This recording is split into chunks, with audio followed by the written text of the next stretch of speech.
Hey everyone, welcome to the 12th episode of the Warrior Philosopher podcast. I'm joined by my good friend Gabriel Ramos. Today we're going to be talking about the shift from the early metaphysical hierarchies in which you had the sort of warrior and priestly elite that ran nations, and the shift over time with the Enlightenment eventually leading to economic social hierarchies, economic elites based upon sort of liberal and capitalist values, and basically the shift from that original social hierarchy based on metaphysics, based on something beyond the material world, and eventually getting to social hierarchies purely based on your success in the economic machine, so to speak. But just briefly, Gabe, if you can introduce yourself, and just let everyone know what you're about. Yeah, absolutely. Obviously, I've known you for a while. We're good friends. We're training partners. Okay, I got a when we start background. training together, you were like 16, I was 17. Yeah, we were young bucks, young men seeking to forge Doing our some own path. MMA. Yep, in the mixed martial arts. Obviously, I'm a got background in emergency medicine. I'm an EMT, and I'm a fighter and a bit of a philosopher myself. And we've known each other for a long time, and I got a lot of insights on this kind of stuff, and I'm looking forward to our talk. Oh yeah. So, really quick, tell them what your old Instagram handle was, because I Yeah, like that. my old Instagram handle right now it's Sacred Gabriel with a V in the B, but it used to be Self-Actualized Beaner, and I had that for a long time, and that was a pretty good one. All about that self-actualization All of the about spirit, that. right? All about that. That's what we are about here. Right. So anyway, just getting into the topic of conversation for today, I want to talk about the origins of, I think, the sort of aristocratic warrior priestly elite that sort of existed up until the Enlightenment and up until World War One. I think World War One's the final straw for most monarchies in Europe, and then Yeah. the final shift from those sort of original aristocratic elite to the economic elite. Though, like I said, the process starts with the Enlightenment. Even earlier, you could say, with the Renaissance. But essentially, let's just talk about the origins of aristocracy. So, essentially, what I want to talk about is the original two sort of types of societies you have. Once you have the agricultural revolution, you can now shift from that nomadic lifestyle, that pastoral lifestyle, where you have to follow the food, follow the hunt, and then you could live a sedentary lifestyle. Yep. And like some of the implications of that, like when you think of being pastoral, being nomadic, there is this hardiness that comes with that. Mm-hmm. There's this virility. You're eating a primarily protein, meat-based diet. If you have herd animals that you're herding, then you have access to dairy as well, Mm-hmm. so like cheese and milk. So that's going to make you, obviously, it's going to make you stronger. You're constantly fighting against other rival tribes, because this is something that is pointed out in Selective Breeding and the Birth of Philosophy, a book I covered recently. It talks about how in nomadic societies, you can't just build up defenses. You can't build up walls around your property. Your property's moving with you because you're nomadic. So it's a lot easier to raid another rival tribe and steal their goats or steal their sheep or steal their horses, right? Yep. So like when you think about that and you compare that to the sedentary lifestyle where you could build these walls, you can sort of live a more comfortable, easy existence. You're eating a primarily grain-based diet, so you're gonna have lower muscle density, lower bone density. Like you look at dental, the history of teeth or whatever, right? Whatever you want to call it. Like grain-based diets impact on the teeth. You're gonna have weaker teeth because you have weaker bones. Sort of like what's your perspective on the differences between No, those two? absolutely. No, absolutely. I mean, nature calls for hardness. I mean, the very hierarchy of nature is one of brutality, of one of hardness. The survival of the fittest, and I think it's an innate thing to just know and to feel. When you live a hard life, you can feel the difference in your body. You feel the difference in your mind, and I think our ancestors kind of obviously they wanted to make their life easier because everything in their life was hard, right? Mm-hmm. When we were hunter-gatherers, everything was hard. Everything was a daily struggle for survival. Right. And the agricultural revolution basically made it so that they didn't have to struggle, that they could come together, that they could have communities, and that life could become easier. Now, that's not to say that that wasn't born, obviously that was born of necessity, and that's not to say that didn't put us in the right path towards civilization. Mm-hmm. Of course it did. You know, it advanced us greatly towards that step. However, you look at even with the Mongols, right? These peoples who, despite reaping the rewards of the agricultural revolution and societies coming together in cities and everything, they still saw the value and the importance in a nomadic lifestyle, in a hard lifestyle, in raising their young in the traditions of their ancestors and maintaining that lifestyle, not just out of tradition and wanting to pass that down, but I think it was also just out of necessity and realizing that this is the superior way of life. This is how we remain superior. And obviously it was very clear when they raided and they attacked and they basically did whatever they wanted with no one to stop them, and yeah, I mean, I absolutely agree. I mean, a lot of the agricultural revolution's consequences are not necessarily to say that it's all bad, but a lot of what we see today with people living a sedentary life and not seeking those kinds of that kind of lifestyle of being active, of seeking the hard things, doing the hard things, and also just food, what they intake and put into their bodies. Our lifestyle has become very different from our ancestors. Absolutely. And it shows in not just our physical bodies, but also in our minds, in our culture, in our philosophies, and our lifestyles in all peoples, and I think in all places of the world. Well, another interesting thing to think about, right, which I'm going to bring up, is the impact of being sort of tied down to the land the way that the sort of peasant class was. Because, so let's just break down the history really quick. Essentially, the first real major conquests of the nomadic peoples against the agricultural peoples took place roughly around 2000 BC. For the next 1,000 years, you have the Iron Age invaders, you have the Aryan invaders, and you have the Celtic invaders. They're all kind of from a similar area, which is essentially the sort of Caucasus and nomadic steppe areas, right? But essentially, you have, like I said, the Aryan invaders. They go down to India during the Vedic period, and they invade India. And after invading India, they make slight changes to the religion, the Hindu religion, and mixed with their own pagan faith, they establish themselves at the top of the caste system, as I believe the Brahmins, and I forget the name of the other, because there's the priestly and warrior classes who are at the top in Hindu society in the caste system, and I can't pronounce the other name, but essentially that's what it is, the warriors and the priestly class.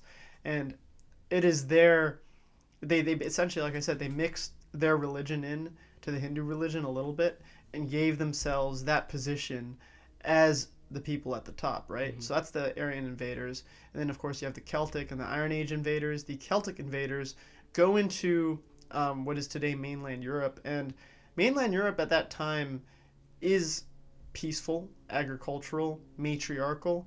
If you do a little research into what they call the sort of longhouse societies, you have these, they're very much, like I said, matriarchal, agricultural. They're not waging war the way that Europe becomes once you have your Celts establishing colonies in Gaul and in Spain and Britannia. They're peaceful. They get along, but they're weaker physically.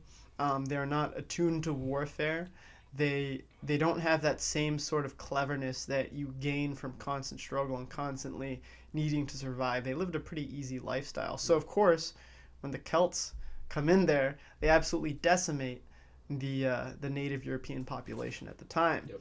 So we see this trend, right? In India, before we have the Aryan invaders in India, they're living a similar lifestyle to the Europeans. In Mesopotamia and in Greece, before you have the Greeks, before you have the actual occupiers in Mesopotamia, you had agricultural peoples who live this peaceful, matriarchal, sedentary lifestyle. In Greece, obviously, they were invaded. You have like the Dorians. You have the people before that get overtaken, and essentially, it's the same thing. The warlike peoples come in and conquer these sedentary, agricultural, matriarchal societies. The only society, or the only like major civilization that was able to fight off the nomadic and warlike conquerors and maintain their sort of sedentary existence were the Egyptians. The ancient Egyptians were the only major civilization to survive. They defeated the Sea Peoples, they defeated the Iron Age invaders, but they were the only ones. If you look at like the Achaemenid Empire, which is the Persian Empire, they were pastoral, warlike, and nomadic, and they swept in and they basically invaded Asia Minor, so Turkey. They invaded Mesopotamia, which is modern day Iraq, the Levant, which is Syria. And they invade Egypt for a time as well. So like the Egyptians, I guess, eventually fell to a nomadic people, though it was a lot later than the initial invasions around 2000, 1000 BC. But the point we're trying to get at is you have this recurring trend. And what happens after the nomadic people invade the agricultural people is they put themselves at the top of the hierarchy. And what this means is the agricultural people go from farmers working for themselves to essentially the lower classes and the peasant or serf class. Yep. And what this relationship entails is these nomadic peoples essentially enslave the people that they conquer. And the reason they do this is because their lifestyle and their way of life doesn't include being tied down to labor in the same way that the agricultural people are. They want to live for sort of higher pursuits, so warfare, for example. In Selective Breeding and the Birth of Philosophy, one of the places he notes philosophy being born is in the Greeks, because the Greeks who were at the top of the hierarchy, whether in Athens or in Sparta or anywhere else in Greece, they came from those nomadic peoples originally, and they established themselves at the top of the hierarchy and enslaved a lot of other people. Yep. And they made the slaves do all the farm work and all the laboring so that they had the free time to be able to develop their skills in warfare, study philosophy, and get into all these higher pursuits of higher culture and art and all these different things that come from having that freedom away from labor. But they basically were benefiting off the labor of the slave class. But basically the thing that we're sort of getting at, and this is also the case like in the Persian Empire, this is the case in Europe, is that the nomadic peoples have a very different view of life. And this view of life, this sort of aristocratic existence, leads to the metaphysical doctrines that they establish in all these areas.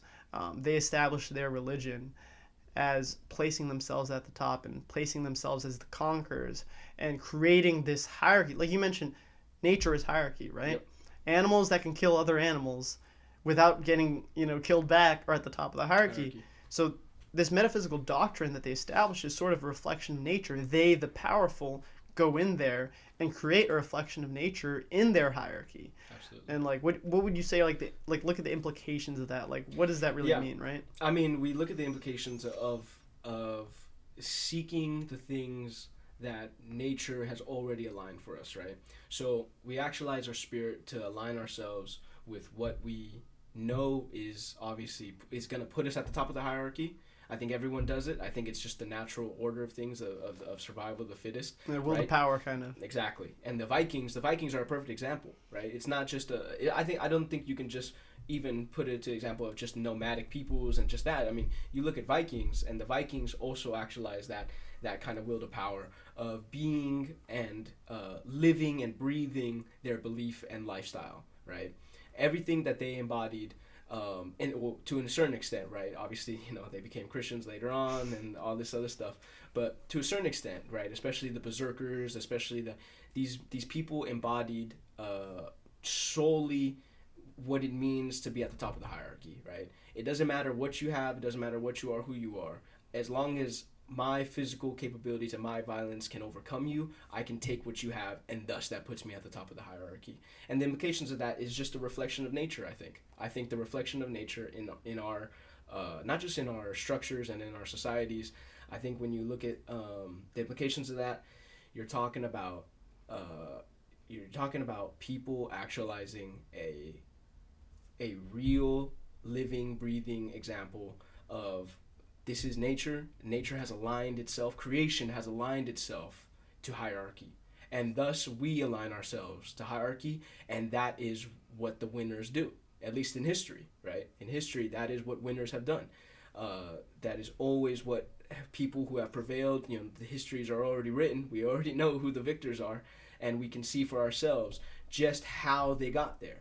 And it would be pretty foolish, I think, to ignore the fact that the hierarchy and the reflections of nature's hierarchy in our own societies, in our own systems, and in our own life and our own philosophies.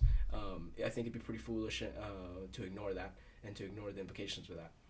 Well, going back to the Norse peoples, the Vikings, even though when they did conquer, they weren't nomadic anymore. They still come from that nomadic origin, right? It's reflected in their gods, and you're talking about actualizing nature, right? Mm-hmm. Well, if you look at the metaphysical doctrines of their faith, the sort of Norse gods, which essentially, like, if we look at all of the major, like, European pagan religions, they all have the same origin in that area we talk about, the sort of steppe peoples, right? Yep.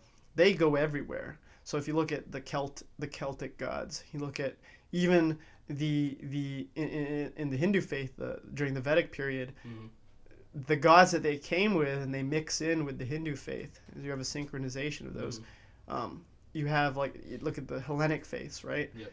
The Roman gods, the Greek gods are the same gods. But all those different faiths come from the same origin. So yep. You see a lot of similarities between Norse religion, Hellenic religion, all these different things is because they all come from the same root. They all come from that nomadic root. So even though when the Vikings invaded, they settled before their sort of golden age, but they still come from that background. And you talk about reflection of nature.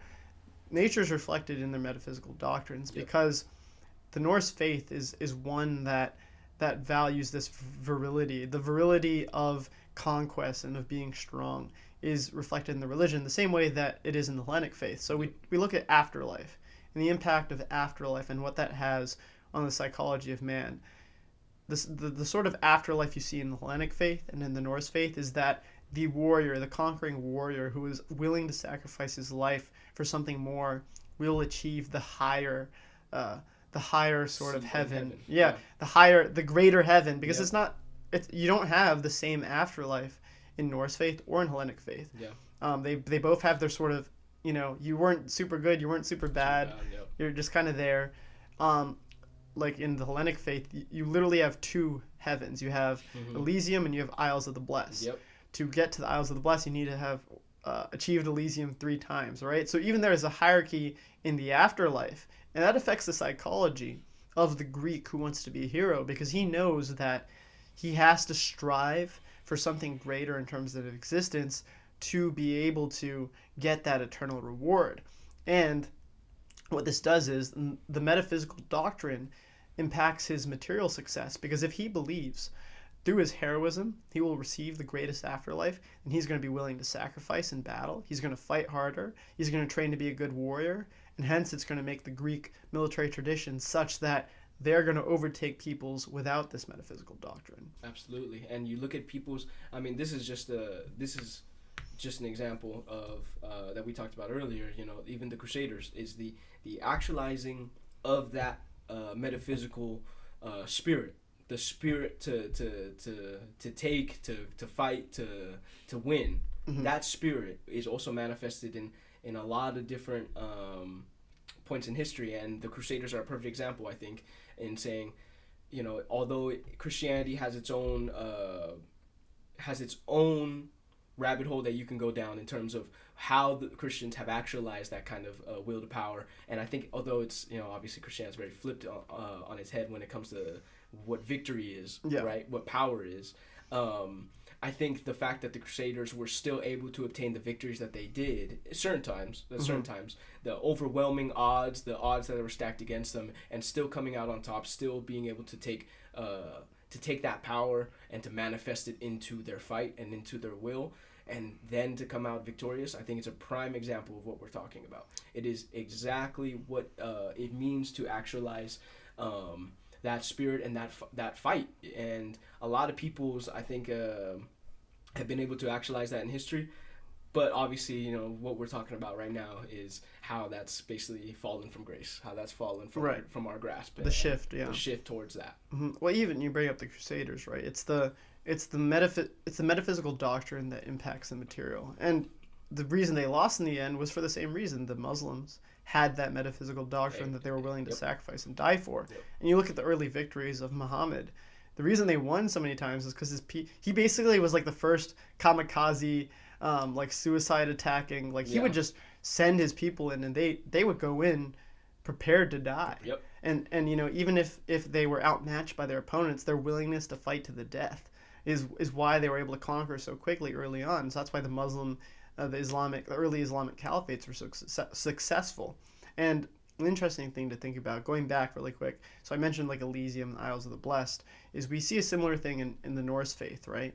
And in the Norse faith, you have a hierarchy of afterlife as well. You have, like I said, the average afterlife, but you also have Valhalla. For those who die in battle or are great warriors, you go to Valhalla. And I think a lot of things that are neglected in Christianity is the impact that the early pagan faiths had in terms of their hierarchy and how that impacts the early Christian hierarchy. Because the early, like the Catholic Church and the Orthodox faith, are incredibly hierarchical. Yep. This shifts, I think, once you have the Protestant Reformation, once you have like Martin Luther, because Protestantism, and basically the non-Catholic, the non-Orthodox faiths completely destruct hierarchy. Non-denominational Christians and all the different sects that come from Protestantism, they completely get rid of hierarchy. Absolutely. And what this means is you have the original hierarchies that are part of European culture because of those pagan faiths, because of those invaders, because of those conquerors, and you have that embedded in Catholicism, in Eastern Orthodoxy. And then once you have the Protestant Reformation, you have Martin Luther, and you have this destruction of hierarchy in the church, in faith, this idea that, you know, okay, all of us can interpret God's message equally. The issue with that is that this is the same things that sort of impact the Enlightenment and impact this idea of sort of ultra egalitarianism, which I think, you know, once you break down hierarchy in the church and you break down the idea of certain people having a certain sort of almost divine right, which puts them higher in the hierarchy, like the kings, for example, or your priest. Obviously, that can be abused, and you can have an abuse of power with religion, right? Absolutely. But what that also means is you also have this structure that gets embedded in culture, that gets embedded in your ethos. You talk about the Crusaders. Why did the Crusaders have that fanatic warrior ethos? It was the hierarchy of the church, right? And without that hierarchy, I've never heard of a Protestant crusade, you know? Absolutely. You don't have that martial element that sort of keeps people together, right?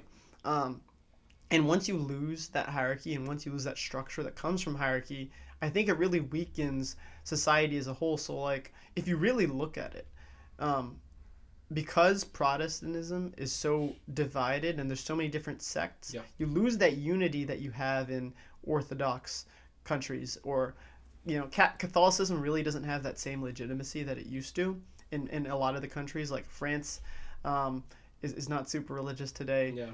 Spain is going down. Italy is going down. The only real country I think you have that Catholic hierarchy still kind of is Poland. Poland's on the rise with that. I mean, it's shifting. I don't know. I mean, we'll see. Here's the thing: is like you have these shifts everywhere. Sure. And a lot of the hierarchies that we're talking about right now, I think, are coming back into the fray. I think a lot of people are realizing that the modernity and the existentialism lens that combat each other, kind of, but also work in tangent. It's a broad brush we're painting it with right now, but I think the examples and the evidence is clear about the nature of this of what we're talking about. Because even like me myself as a Christian, right, I have seen and have with contempt my own fellow brothers and sisters in Christ, and seen that in the what's the word, the being basically sedentary and not taking to the sword, and that doesn't mean Sure, necessarily it's sort of mean- this peaceful mindset. Exactly. This, what do you call it? Not an interventionist. There's a different word, like indifference. Indifference. Yeah. That's a perfect word. And Mhm. because there's no indifference in terms of what nature brings to us, what Mhm. reality, what life brings to us, there is no life doesn't hold any punches. And our ancestors knew that, and the Romans knew that, the Vikings knew that. And so they met that fight with the same vril and vigor in which they were already used to, that kind of lifestyle that they were used to, and that's been completely lost in the modern person, in the modern society. And not just that, but when you look at, like we were saying, you said there's no Protestant crusaders, which is hilarious because Mhm. it's true, but it's also speaks to the nature of the hierarchy, because you look at Christians and they see victory in, not necessarily in death, but they see victory as in already secured. Mhm. Right? That's what the Christian believes. That's what I believe. But that's not to say that just because I believe that victory is already secured, that my own life I can just sit back and allow to run off the rails. Mhm. Right? And you know me, I've never allowed myself to be held down by anything, and I've never allowed myself to just be a backseat passenger in my own life. Mhm. I've always actualized and striven for more, and to do more, and to be more, and to have more. And that's not to say that that goes against the Christian faith. I think that just is a prime example of anyone, anywhere, from any background, can actualize that spirit, can invocate that ascension, because that is just what I think we're called to do, and not even just as a person, as a Christian, or anything like that. I think that's what nature calls us to do. And when you align yourself with that hierarchy, within that place, I think you see the rewards fall before you. You see the fruits of your labor. And unfortunately, a lot of people today, I think, are falling into the trap of not just modernity, but we talk about communism, we talk about socialism, we talk about a lot of these other ideologies, and basically wanting all of us to be on the equal playing field, right? That's what people talk about, is that we should all be equal. And although it's a great sentiment, and it's a great idea, I suppose, to have in terms of what you want out of all peoples, is because I think I've heard this from a lot of people too when it comes to Marxism and stuff, is you want everyone to be able to reach to the same, to be able to tap into that potential. And in order to tap into that potential, they need some kind of basis and foundation of equality. But I think that is not the nature of hierarchy, or that is not the hierarchy of nature, right? That is not what the histories have shown us to be the truth of the matter, is that nature calls us to be survival of the fittest. Nature calls us to be hard. Nature calls us to actualize that, to take our place in that hierarchy. And a lot of these systems today, and a lot of our even life here in America, right, has become about material consumerism, and it's befallen a lot of people who are now realizing just that trap. They're realizing now that it's a trap, and that it sucks away the life force of which that we've been gifted. You're mentioning a sort of indifference, right? I think this is a result of the decentralization of sort of non-denominational and Protestant Christianity. When you have Catholicism and Orthodoxy, and you have that hierarchy, you have the patriarch and the Orthodox faith, you have cardinals and the Pope, you have somebody that is given greater authority religiously. The Pope is literally supposed to be God's representative on earth. And what this means is that person in the hierarchy at the top can look at something that he sees as an issue and intervene, right? He's given the authority to intervene. When you have deconstructed and decentralized Christian groups, then you have this ability to live a life of indifference, because each person can say, it's like Christianity has gone from something with a warlike and martial ethos to something it's like, only God can judge, Absolutely. Who am I to try to change this person's mind and make them a Christian, because I'm just, only God can judge that person. I don't, I shouldn't do anything. As long as I'm a good person, as long as I'm a Christian, I believe I'll be fine, right? Absolutely. But the thing is this is a result of a lack of hierarchy. The Pope can be like, hey, we're going to retake Jerusalem today. Let's go. That's interventionism, because he has been given an authority to intervene in matters of the material based on divine right, based on the metaphysical doctrines, right? So when you have a decentralization, a Christian, rightly so, could say, hey, as long as I don't do harm to other people and as long as I raise my family Christian and we're peaceful and we're indifferent, you could, within Christian doctrine, you could justify that, sure. Yeah. Now, my problem with that, and this is sort of Nietzsche's view of Christianity, he calls them preachers of death, right? Yeah. Like you said, all my rewards will happen in the afterlife. I will be given eternal reward in heaven. Yeah. Everything will be good. But, you also see, well, we had crusades. We had the hierarchy of the church in which people at the top of the hierarchy were like, no, we need to intervene in this situation. We either need to proselytize or evangelize, right? Because if you're, here's my issue, right? If you as a Christian believe that someone needs to be a Christian to be able to go to heaven, and you're not actively trying to make someone else Christian, then what are you doing, right? If you believe that, and doctrinally, that's what it does say in the Christian faith, right? So it's like, can you really be indifferent, right? And I'm not saying, because like my perspective is more complex in relation to Christianity, right? And I don't necessarily see everything, all the dogma as necessarily how you should interpret things. But if you are going to follow the dogma, that is part of Christianity. So you have all these, indifferent Christians like, oh, I'm just going to, only God can judge, all this Absolutely. shit. What you're saying, actually, before you continue on, because I actually want to point out what you just said, that's actually a great point. And it's actually, I think, the Spirit of God actually doesn't, at least what it says in the Bible. Sure. Is actually, that's not even what he wants, right? God calls a lot of people, we look at the Old Testament, which is full of dogma and full of old Israel, like the tribes of Israel. It's like laws and it's very dogmatic. More brutal too. Very Nietzsche very loved the Old brutal. Testament. He said, if I mean, only they didn't make the New Testament. That's what Nietzsche says.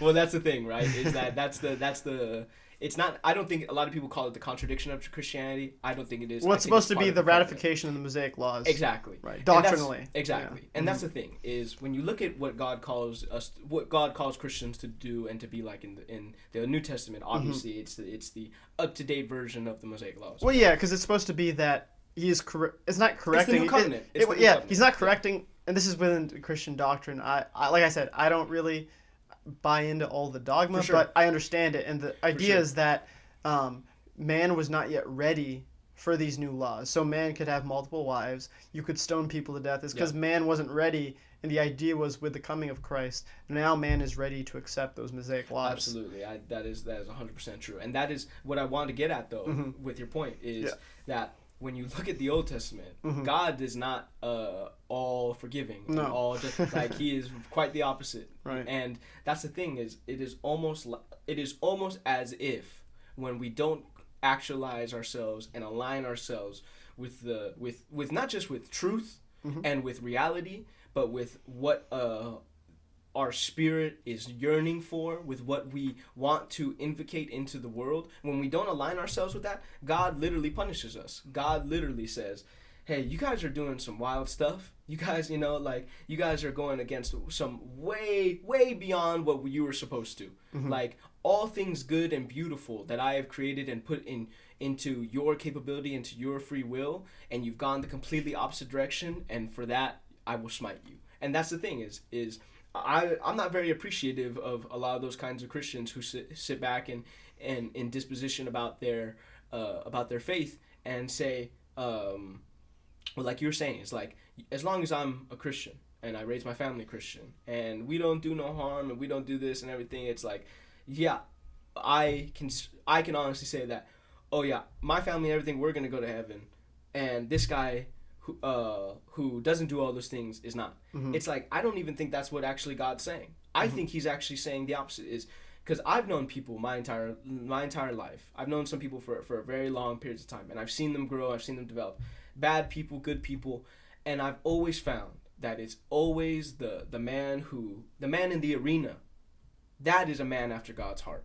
That is a man who sits forth and invocates his spirit on the daily to seek higher things, to actualize the metaphysical, material world into what God wills, into what God wants us to achieve. God doesn't want you to be to be sedentary. He doesn't want you to be obsessed with the material to a point where it becomes your idol. You know, these are the things he literally says to us that he doesn't want. And when you realize and you break down a lot of those Old Testament stories, you start to realize that actually he wants us to, you know, we're made in his image, and he wants us to be like him, a just, truth-seeking, righteous man. And that doesn't even mean, oh, I'm a pacifist. That doesn't mean I'm this, I'm that. It is exactly what he says. Actualize your will, actualize your potential, and to seek the truth, to live truly. And I think a lot of the Protestant Reformation and a lot of what modern day Christians sit back and they look at, you know, I'd say, I don't want to say people like me per se, but you look at Christians like me who are completely ready and willing and able to live that kind of, I'd say, crusader lifestyle, if so to speak. You know, that's not to say that we're going to start another crusade or anything like that, but that's not to say that we are, we are not men of peace. We are not men of standing, that we would not stand against our enemies. It's like, no. And I know a lot of Christians, especially, you know, military, especially a lot of guys who are fighters, a lot of people who already actualize that kind of potential and then follow Christ and then find Christ. I think they also see the value and they see the truth in that God calls us all, whether it be a Christian God or whatever you as a man or woman or whatever it is that you feel you are called to, and what calls to you to actualize that spirit and to come into that realm of being. Whatever it is that calls you, that is real, and that is 1,000 times stronger than people think and understand. You know, and a lot of history shows that. A lot of peoples and cultures have manifested that in different forms and in different ideologies and in different cultures and in different tactics, but it's all the same thing. You know, people have different names for it, but it's all the same thing. In a sense, right? But I think ultimately, you know, I talk about how I generally don't look at dogma, but I look at the impacts that dogma has, right? For sure. That's why I'm going to look at, you know, the Roman faith. I'm going to look at the Norse faith. I'm going to look at all these other religions, right? Absolutely. Now, you look at Christianity and you see the effect that dogma can have. Absolutely. And it leads to weakness, right? Absolutely. That's why I think there's a necessity for hierarchy, right? Because I'm not going to advocate, like, you know, I think the issue here is that so you look at the effects of dogma, and if it doesn't reflect that aspect of nature in which it creates the sort of the virile individual, the strong individual, if the interpretation of dogma leads to a weak individual, then, you know, you can't live that interpretation. Sure. Yeah. Right? So that's why I think that there's a necessity for hierarchy, right? Absolutely.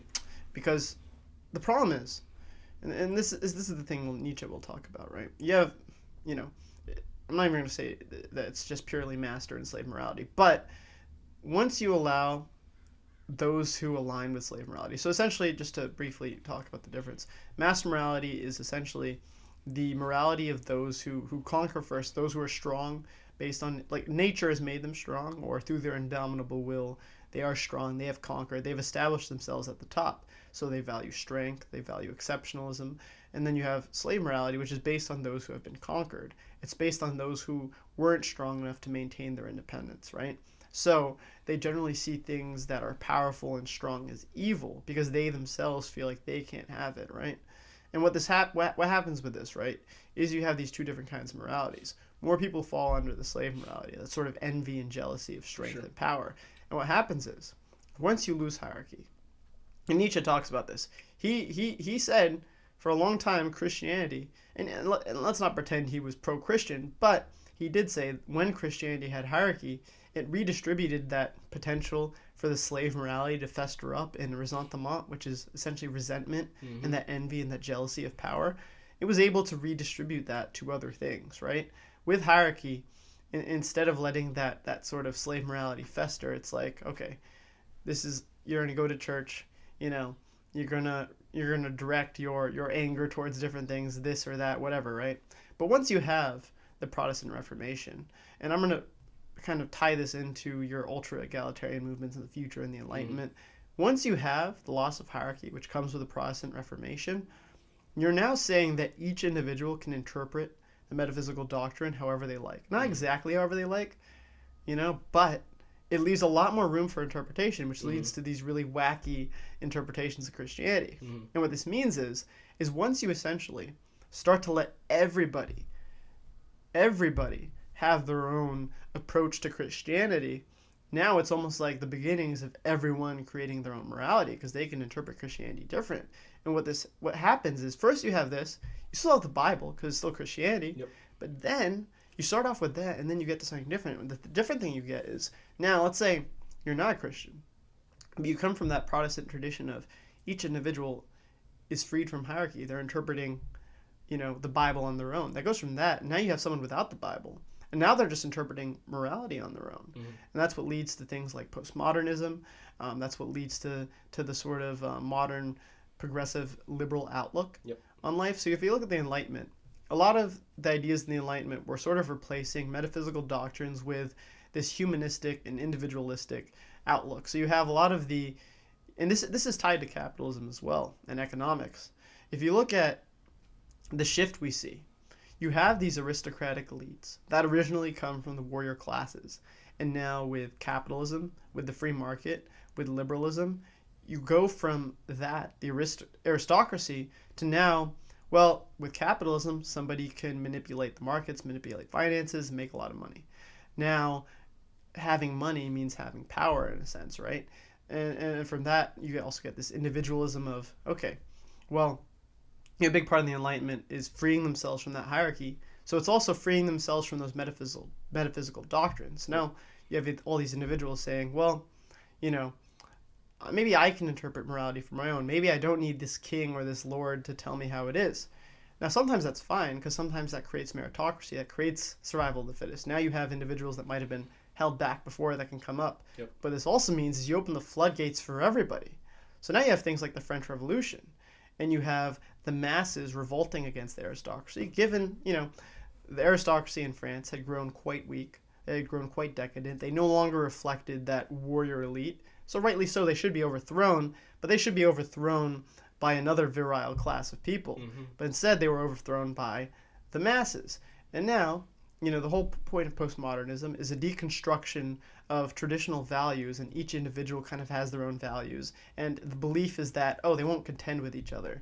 If we just don't have one majority belief, it won't contend with each other. We won't have extremism, blah, blah, blah, right? And this is kind of an idea of liberalism. In a liberal society, you're supposed to respect each person's opinions. Everyone can have their own individualistic outlook on life, on morality. Now, on the surface, this sounds good, right?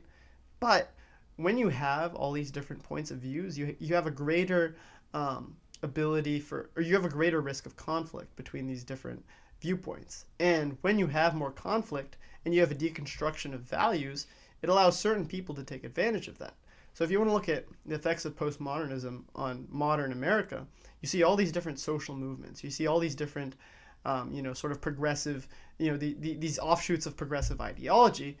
And now America is incredibly divided. You have all these different contending figures, and you have a weak central identity.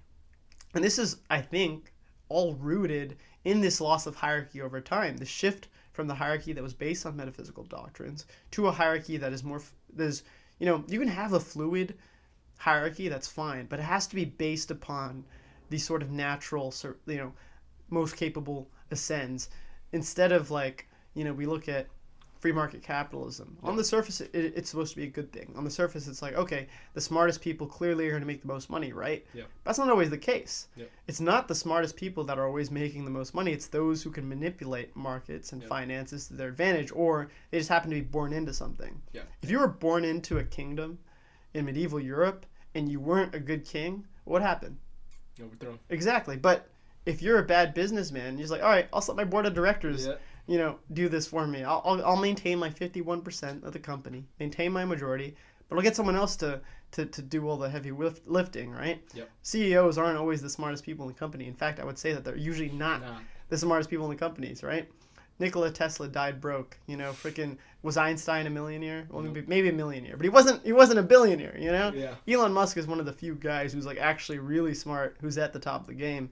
But I don't even think he's the smartest person in Tesla. I'm sure there's lots of smarter people up there. So it doesn't necessarily reflect true capabilities, right? True hierarchies. Right. In the economic, that's my problem, right? The economic elite doesn't necessarily reflect the strength and virility of a natural hierarchy. Yep. And it grows decadent because there's no incentive for people who are born into money to stay, game, right? Because if you are born into a warrior class, if you're not a good warrior, you're going to die. Yeah. You have a very real material incentive to stay game, to stay virile. Yeah. But in an economic elite, there is no incentive. It's like, I'm going to be rich. I don't have to do that good in school. I'll just, I'll go to a private school where I'm paying $70,000 a year, but I'll still get a decent degree, right? So it's like money doesn't necessarily reflect the state of nature, the state of natural hierarchy.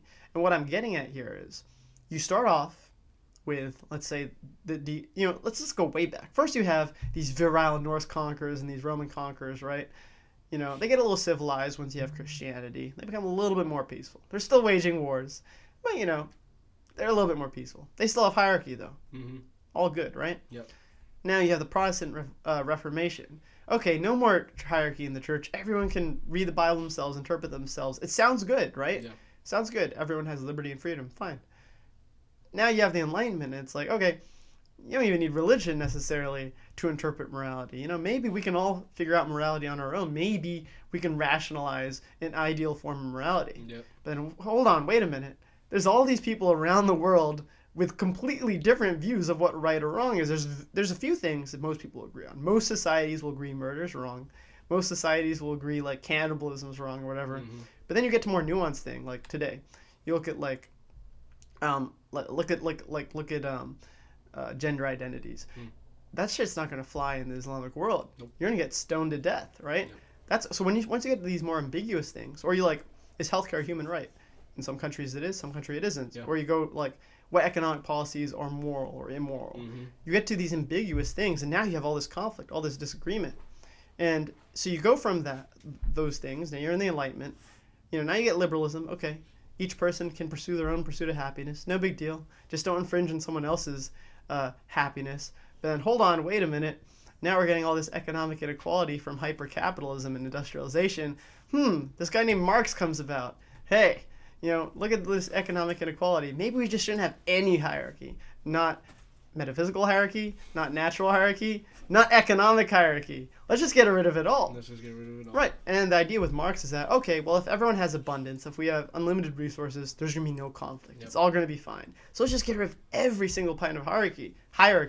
But you're never going to get rid of hierarchy because there's always going to be, your own relationship with things. Life is a series of hierarchies. If you look at friendships, right, or relationships with people, there's a hierarchy In of all things. right what in you're all willing relationships. right what you're willing to sacrifice. Yep. It starts with yourself. You're an individual. You need to be alive. Yep. Now sometimes you're going to sacrifice yourself, right? But generally speaking, you look out for your interest first and foremost. Then you look out for your family's interest. And sometimes you're going to give up your interest for your family because they're an extension of your identity. Now you go from family to your community, which is like your friends and your neighbors, right? You're going to put yourself in the line for them sometimes. Mm-hmm. But you're going to always put your family before them, right? And then you go from community and you go to culture. Generally speaking, if you see somebody who is raised in the same background as you, you're probably going to befriend them more than somebody who is raised in a completely different background. Yep. You have similar values, you have similar ways of life. Good and fine. Now you get to, you go from similar culture to humanity as a whole, right? As a human, you're going to save a baby human before you're going to save a baby puppy. Yep. That sounds bad. Poor puppy, right? But if you have to save one, you're going to save the human over the puppy. Hierarchy of humanity. Then you go to life, right? You go to animals versus plants. You're probably going to save the puppy over a fig, Yep. or a little tree. So there's hierarchy. But the reason I'm getting at that is let's say you have a Marxist society, right? And let's say there comes a time where let's say there isn't abundance, because forcing abundance, first of all, Never ends well. Never ends well. The rich have abundance. How come they're all depressed? Yep. People always find a way to be depressed about something if you don't have a good balance of struggle and reward. Mm-hmm. What I'm getting at is what happens when you have to choose between your family and someone else's family in a Marxist society. You're going to choose your own family. Yep. That's hierarchy. That is hierarchy that transcends this equality that you're supposed to have. What happens if one guy becomes a cripple, right? You're going to help him to a certain extent, but not to the point that it intrudes on your family's survival. So, like, there's just all these different issues that come about with this, right? And the reason why, like, if you wanted total equality in society, it would have to be dystopian as shit. It would have to, like, you ever, like, like The Giver? Yeah. Yeah, like that, or like even 1984. 1984 is a right? perfect example. Yeah, I was just about to say. Yeah, like if you really wanted a truly equal society, you would have to go through super big efforts, yeah. right? Like you have to get rid of love essentially. Like, oh, love doesn't, because like 1984, you're not allowed to love. Yep. Because love is going to create hierarchy. Those you love more than others, you're going to do more for. You're going to kill for them if you have to.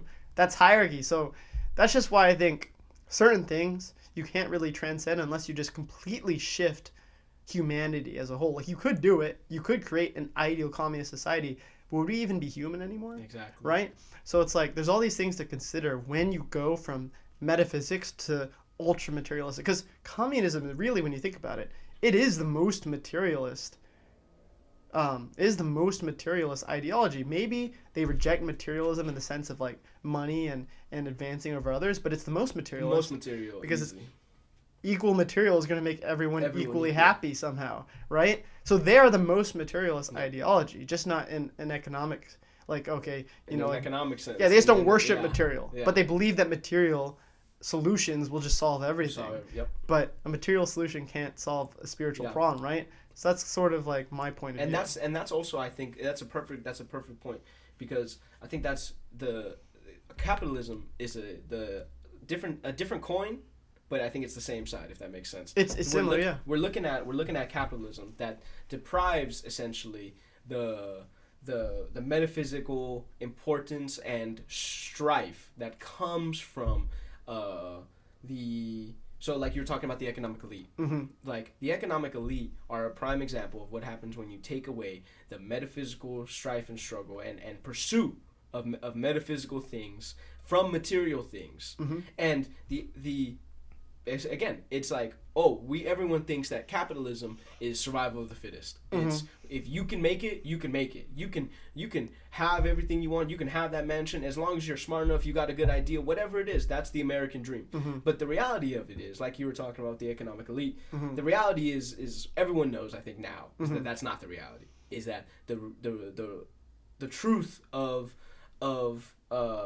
seeking more, of being more, and doing more is never that. It's never to get on that side of the economic struggle. Because the reality of it is you're always going to be seeking more, wanting more, trying to do more, because there's always a funnel for you to put your money into. There's always something for that money to you can always want something more, something material that like brings you pleasure or stimulant or whatever. And that's the thing with capitalism, is that we're taught essentially from young to worship that, to seek that. It's the American way, right? It's the American dream. Yeah, it's the American way of life. It's this consumerism that's plagued us. And although it's not the materialistic set boundary that communism wants. It is the opposite, right? But it is still materialism, right. And the materialism, attachment to the material is detachment from the spiritual. And as soon as you make it your idols, it shows in every, I think, regard of your life. A lot of people, there's a lot of ways to go with that. I mean, a lot of our leaders even are perfect. This is a perfect example. Is our leaders are not even the same kinds of leaders that we once worshipped, that we once idolized, that we once seen and wanted to be. That there is no worship of a politician. There is no there's worship of celebrities and idealization of celebrities, but you don't want to be that person. You don't want to be them. But you're not going to die for them. And you're not going to die for them, for sure. And that's the thing is, what do we have to die for? Yeah, single man has to die for? Well, that's higher purpose, right? And that's higher purpose. If you don't have anything to die for, you have nothing to live for. Exactly. Really, right? And it's funny because you mentioned earlier about Nietzsche, and I wanted to just to give a quote from him, is because this is about the individualism, because America is not plagued, I don't know if plague's the right word, but America is a very individualistic society. I think it's the way it's individualistic, yes. too, right? And Nietzsche always talks about actualizing your inner self and seeing yourself for what you are, because you are very well aware of what you are and what you should be. You should be well aware. Should be well aware. So Yes. the life without contemplation is not worth living. Exactly. And he also says is be careful in casting out your demon, lest you cast out the best part of yourself. Right. So we're taught from a young age to cast out those demons, or to take one side or the other, and we're not taught to like affirm life and to affirm. Well, that's like life, Nietzsche. Yeah. Exactly. Well, it's not necessarily an issue of individualism, but it's the kind of individualism it is. Yep. It's not heroic individualism. It's individualism for all, which is a cheapened version. It's kind of like beauty today, right? Yeah. It's like, oh, fat is beautiful, right? Yeah. Like, like the whole body positivity. Yeah. It's like if everything's beautiful, nothing's beautiful. Nothing's beautiful. Right? Hierarchy, again. If you have to love everyone equally, love doesn't exist. Exactly. It's just the baseline, right? Yeah. So hierarchy is literally what creates these highest of highs and lowest of lows, but both are necessary. Where is that?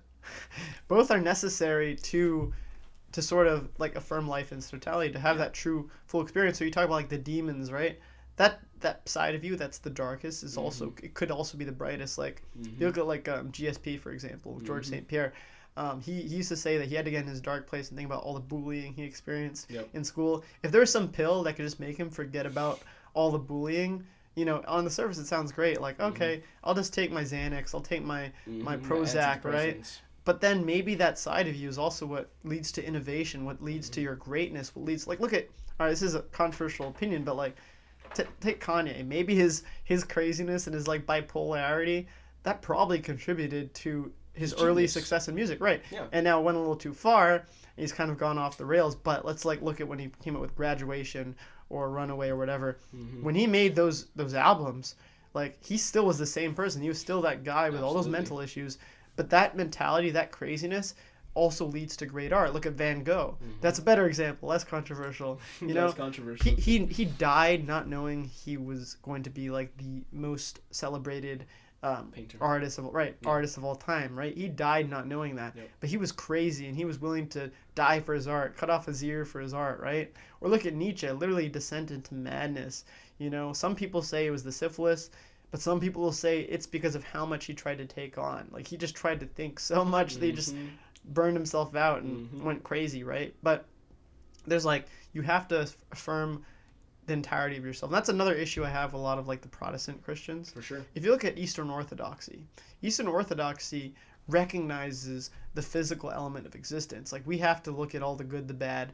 And it's like, they have a very interesting perspective towards sin. It's not the same as like your evangelical Protestants. Absolutely. It's like sin is a part of life, and it will happen. It's just straying away from God, right? But it's hard to explain, but they look at sin differently. I think I have a better grasp on it, at least. The orthodoxy is very much a living repentance. It is living with your sin. Yes. Understanding that no matter what, we're all sinners and we all have this sin inside of us.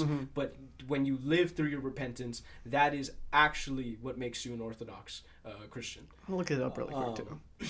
Keep going. Yeah. A lot of the reformations of Protestantism, I think, has led to, obviously we see all these mega churches, we see all these things here in the United States that are aligned with materialism, aligned with Americans' consumerism, and pretty much made it so that these things are intertwined. Everyone who associates Protestantism, pretty much like non-denominational Christianity, pretty much you are associating it with the mega churches of the United States. You're associating it with the LGBTQ priests, and that is what you see. At least is what that an I oxymoron? think. It is an oxymoron, which is hilarious because it's such a clear view oxymoron, and yet people are still distorting and using the words of Christ to validate themselves in some pursuit. And it's funny because I think it, again, when we talked a bit about it earlier, is that I think the alignment of the what God calls in the Bible for us to do and to be like actually is still against what a lot of those kinds of people are calling for. We talk a lot about what it means to actualize that spirit and that power, will to power. And I think Christianity to a certain extent, and not necessarily in dogma. I think in spirit calls us to actualize that. And orthodoxy is a perfect example because you look at a lot of right now you've got a lot of Orthodox Christians, and Orthodoxy is obviously very prevalent in the East and in the Russo and the virile countries. Exactly, the virile countries. And you look at them, and you look at their fight, and you look at their struggle, and you look at the way that those people live, and then you look at them as Christians, and you look at them from that lens, and you start to truly understand what it means to invocate that spirit. Sure, it's like how dogma actually influences things. Exactly. And Orthodoxy is the strongest of the major Christian religions today. Sure. It's the most devout. And what I was going to say, I just looked it up really quick and kind of cleared it up. Whereas, regular Christians see sin as a violation of God's law, the Orthodox see it as straying from God's law and distorting the perfect view of life that it should be. And like I said, I don't like to get into dogma too much. I'm kind of skeptical of stuff, but I do like the implications of dogma. I think one of the implications of this certain dogmatic categorical imperative in Orthodoxy is more of an affirmation of life, because it's like sin will happen, right? But it's like kind of taking the whole thing, right? Because it's like there's a difference between saying something is a violation, like a sin is a violation in normal Christianity, and saying it's just, sort of separating yourself from God, right? Because it's like things will get dark before they get better sometimes, It's like there's a lot of things where you're not always, like, progress is not just like that. It's exponential growth, right? And the dips are important, right? And I think that's another thing, like another issue Nietzsche has with Christianity is is this sort of idea of rejecting the material world, right? And I think Orthodoxy does a lot better job of maintaining that relationship with the material world, because it is important. It's like, imagine if you just lived and you never enjoyed any physical pleasure. Because I think a big issue with modernity and this sort of hedonistic outlook you see is too much pleasure without earning it, right? It's unearned pleasure. The Vikings, they earned their pleasure through conquest. They risked death. The Romans risked death. When you risk something for pleasure, let's say it's a workout and then you have a cheat meal afterwards, or let's say it's studying really hard for a test and passing it. It's like, we enjoy pleasure more when we first earn it. If we don't earn pleasure, you get numb to it. You sort of flatline in terms of like your dopamine receptors or whatever, right? Yeah. Like playing video games versus like winning a sport. Like you might win if you play 2K, you might be like, oh shit, I won. It's pretty cool, right? But eventually it's going to be like, I'm just playing. Yeah. But you do some pickup basketball and you get like the game-winning shot or whatever. Even if it's just a pickup game, but you're still going to feel a lot better because it's going to be like, first of all, you're actually doing something real, but because you're doing something real, you're getting tired, you're out of breath, you're putting in physical exertion, right? And that also reflects nature, because if you look at the natural order of things, you ran all day chasing down animals, and then you ate it afterwards, and just think of the euphoria, right, of being at the point of exhaustion, and all of a sudden you're burning this meat, and you smell this burning, gazelle or this deer or whatever, and now you get to eat it, and you have that rich, protein filling you up, or think about carbs, right? We're not meant to eat as many carbs as we do, right? Some people disagree with this. Most of them are vegans, but actually, I have a good friend that's vegan. He might be watching this. Shout out to History's Shittiest Disciple. You can tell me why I'm wrong, but my understanding is that we're not supposed to eat carbs as much as we do. And he disagreed with me because we had a conversation about this. Respect his opinion, but I think that when you eat a primarily grain-based diet, too many carbs, whatever, right? I think the keto diet actually has a lot of good benefits, right? Now, having said that, if you gave like a ancient hunter-gatherer guy bread, or you go to like places where you still have hunter-gatherer societies, like you go to like the Yucatan or South America or Africa, and you give a guy bread, or you give a guy like muffin, like a chocolate chip muffin. Yeah, imagine how much better that's going to taste for him than it is for you, right? This is a side tangent, but it's actually exactly on the point, because we're talking about individual like what goes on between here and what you put out into the world. And when you unfortunately modern society has become so obsessed with comfort and so obsessed with with pleasure, that it essentially has hijacked our neurological systems, our natural systems that have evolved over thousands of years, that have been hardened and tried and tested, and essentially who you are now as a person born today is a result of all your ancestors' hard work and fight throughout their entire line. You are a result of natural selection. Exactly. And being a result of natural selection, it should be an innate thing to you that all this comfort, all this pleasure, I mean, we feel it. I mean, it may not be recognizable upon when if you've never heard something like this, but you should be able to recognize it and let it pass over you, because this is the thing of today is, especially it's so prevalent with something like pornography or with food, right? These things are so at such ease of access. Or take video games and TV or whatever. Yeah, it's such ease of access to us. Yeah, and you could at any point in time grab your phone, go for a bite, go DoorDash. Yeah, DoorDash, like you can do whatever you want to do, and essentially put into your brain that this is my reward. We are always rewarding ourselves. Yeah, for what?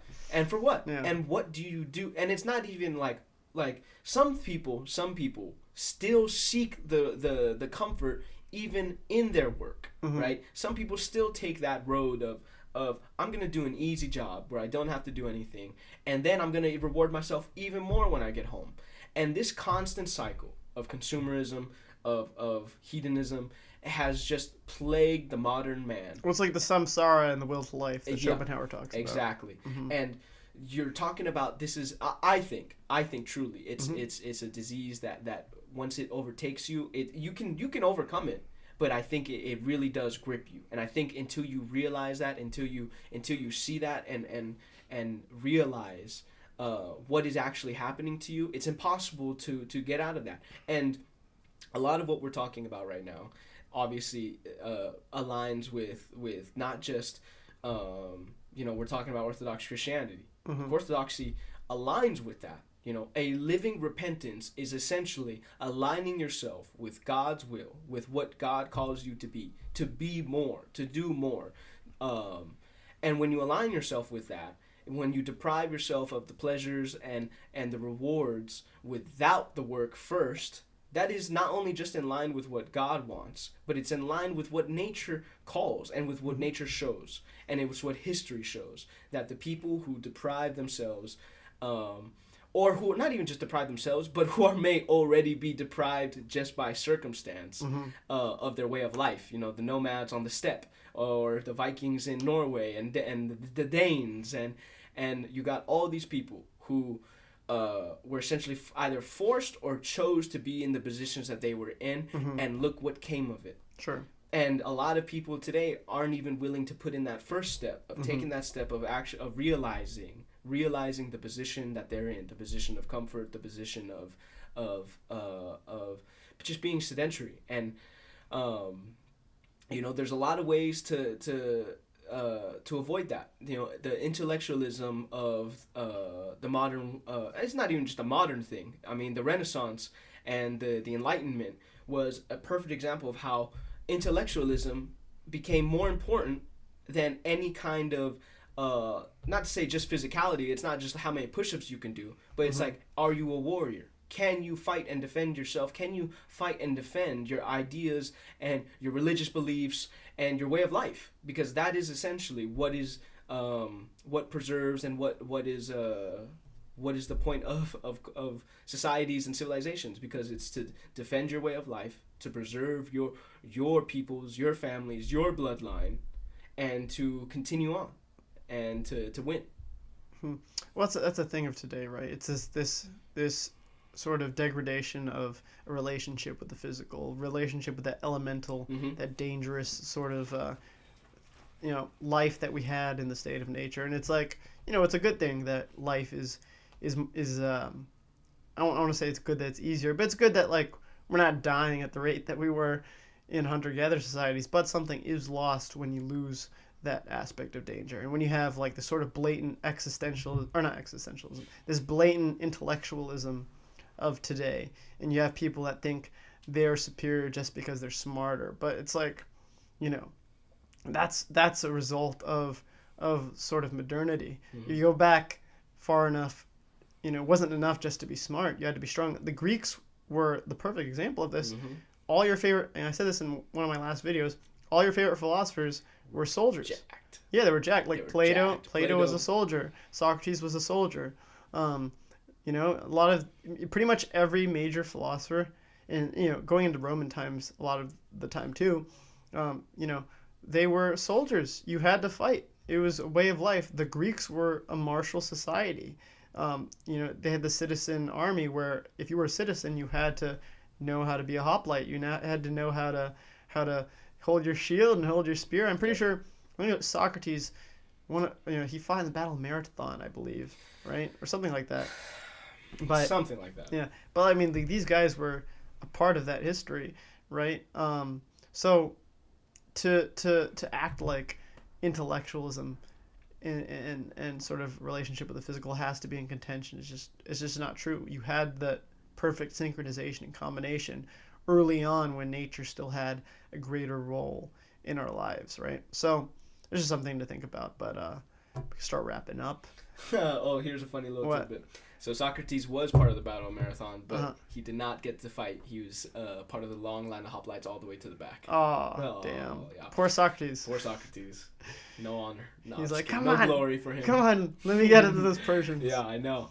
But this is this is a perfect I think point to kind of wrap it up on, because I think obviously you've talked a lot about the Roman cult of victory, and I think that is that is in alignment with essentially what not just God calls us, with what nature calls us, like we've been saying, but with just what I think everyone deep down inside knows. I think what deep down, when you take a long, hard look at yourself, and when you see the things that are not going right in your life, and you're aware of, and everyone is acutely aware of their own shortcomings, and that essentially is that's where a lot of people don't have never heard this before, but that's actually where sin comes from. That's the derivation of the Greek word for sin, is that to miss your mark. It's actually like an archery term, to miss your mark, to take aim, to know that you have a target, to know your target, to take aim and to miss anyways, and to be off the mark. Essentially, that is what sin is, and sin, I think, is always, as a Christian, obviously, I believe sin is sin, but it's also, I think, like you were saying, separation from God, and separation from God, separation from the metaphysical, and attachment to the material, to the physical world, in essence, is not necessarily, I think, aligned with what we're called to do, and with what actually you should do, because I think when you step forward and you take control of your life, and you take control of these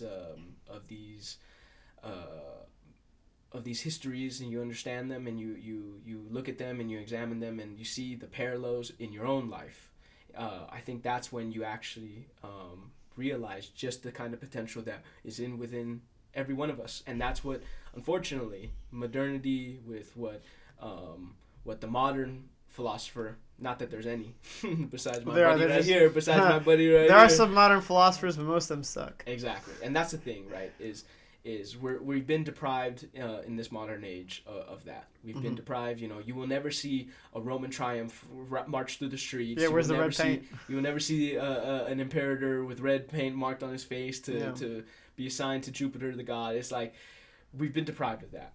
And since we've been deprived of that, I think you have to look inward and outward, but mostly inward.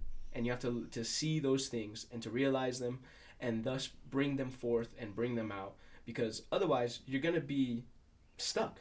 You're going to be stuck just like everyone else who sees this world for what they think it is, and not for what it could be, right? Our preconceptions about reality, about truth, about our political systems, about our structures in our society, don't have to remain this way.